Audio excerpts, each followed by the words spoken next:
Baik, bismillahirrahmanirrahim. Assalamualaikum warahmatullahi wabarakatuh. Perkenalkan, nama saya Ilham Kadri dari 3B NIM 220104. Ujian ujian matkul yaitu fikih.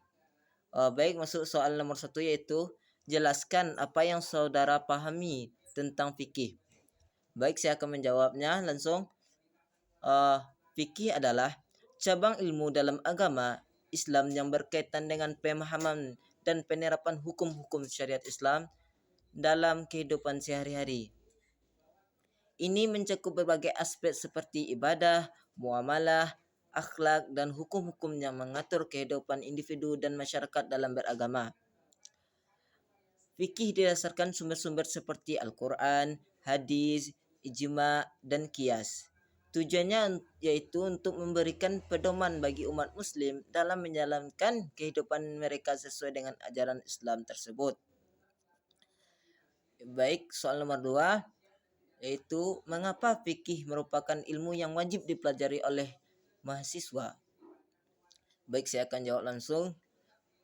Fikih merupakan ilmu yang penting dipelajari karena memberikan pemahaman mendalam tentang prinsip-prinsip, tata cara, dan hukum-hukum dalam kehidupan sehari-hari berdasarkan ajaran agama Islam. Belajar fikih membantu kita dalam menjalani kehidupan beragama secara benar dan memahami kewajiban serta larangan yang berlaku dalam Islam,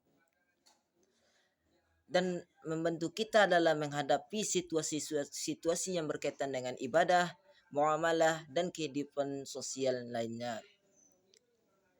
Soal nomor 3 yaitu jabarkanlah seperti apa perkembangan fikih pada masa modern. Beberapa aspek perkembangan fikih pada masa modern yaitu pertama yaitu ijtihad. Para ulama melakukan ijtihad atau penafsiran hukum untuk menghadapi isu-isu baru yang tidak diatur secara langsung dalam sumber-sumber klasik Islam. Ijtihad berupaya menafsirkan hukum Islam dalam konteks zaman yang berubah. Yang kedua yaitu kajian kontemporer. Adanya kajian-kajian kontemporer yang menggali penerapan fikih dalam berbagai bidang seperti ekonomi, teknologi, kesehatan, dan politik. Yang ketiga yaitu keterbukaan terhadap ilmu pengetahuan. Keterbukaan terhadap ilmu pengetahuan modern memungkinkan para ulama untuk mengintegrasikan pengetahuan sains dan teknologi ke dalam pemahaman fikih. Yang keempat yaitu kehidupan sosial. Prinsip-prinsip fikih dalam menghadapi masalah sosial modern seperti hak asasi manusia atau HAM, keadilan, kesetaraan gender, dan lingkungan hidup. Baik, masuk soal nomor 4 yaitu jabarkanlah seperti apa perkembangan fikih pada masa Nabi hingga masa tabi'in. Baik, yang pertama itu pada masa Nabi Muhammad SAW. Pada masa Nabi, pengajaran hukum Islam berlangsung secara langsung melalui wahyu yang disampaikan kepada Nabi melalui Al-Quran. Nabi Muhammad juga memberikan pengajaran langsung dan contoh praktik kepada para sahabatnya tentang pelaksanaan ibadah, muamalah, dan prinsip-prinsip moral dalam Islam. Yang kedua yaitu masa Khulafaur Rasyidin. Generasi setelah Nabi disebut Khulafaur Rasyidin. Pada masa ini hukum-hukum Islam masih diterapkan berdasarkan Al-Quran dan Sunnah Nabi Muhammad SAW. Yang ketiga yaitu masa tabi'in. Generasi setelah para sahabat disebut tabi'in. Pada masa ini terjadi penyebaran Islam ke wilayah-wilayah baru dan munculnya kebutuhan untuk menghadapi situasi yang belum pernah terjadi pada zaman Nabi. Tabi'in berusaha memahami dan menerapkan hukum-hukum Islam berdasarkan warisan langsung dari para sahabatnya. Selama masa ini terjadi penulisan hadis dan kumpulan fatwa yang menjadi acuan dalam menetapkan hukum-hukum Islam. Yang kelima yaitu jelaskan ruang lingkup pembahasan fikih meliputi beberapa bidang utama, yaitu pertama, saya jawab langsung, yaitu pertama ibadah, meliputi tata cara ibadah seperti salat, puasa, zakat, haji, serta berbagai ibadah lainnya. Contohnya dalam tata cara salat terdapat dalil Al-Quran surat Al-Maidah ayat 6 dan hadis-hadis Nabi yang mengatur gerakan waktu dan syarat-syarat sahnya salat. Kedua yaitu muamalah. Ini menyangkut hukum-hukum yang berkaitan dengan kehidupan sehari-hari seperti hukum perdagangan, warisan, pernikahan, perceraian, hukum pidana dan lain sebagainya.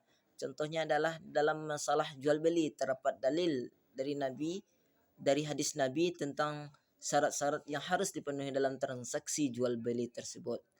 Yang ketiga yaitu adab dan akhlak, membahas tentang etika, perilaku dan akhlak yang sesuai dengan ajaran Islam.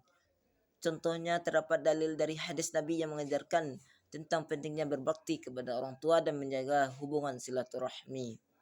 Keempat yaitu keluarga dan sosial, mengatur hubungan antara individu dalam keluarga dan masyarakat termasuk pernikahan, hukum pernikahan, perceraian dan hak kewajiban keluarga serta masalah lainnya.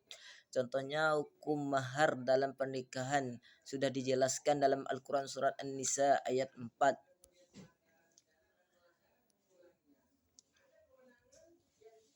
Baik, maksud soal berikutnya, jelaskan, uraikanlah perbedaan usul fikih dan fikih.